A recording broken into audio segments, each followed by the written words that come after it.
आज हम new year party करेंगे छत के ऊपर। चलो आए, दिखाती हूँ।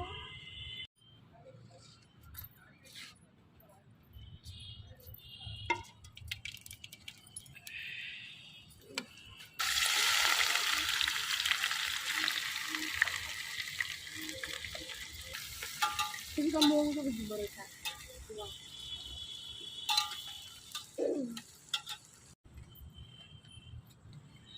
क्या खाना बना रहे हैं आपको दिखाती हूँ। आज बन रहा है हमारा चिकन। ଏବେ ଆମର ମସଲାରେ ଚିକେନ ପଡିଛି। ଏବେ ଆମର କଷା ଚାଲିଛି। ଆଳୁ ପଡିନି। ଏବେ ଆମର ଚିକେନ କଷା ରେଡି। ଖାଲି ଚାଖଣା ବାକି ଅଛି ଆଉ। ସେ ଚାଖଣା ହେଇଗଲା। ଚିକେନ ଝୋଳ।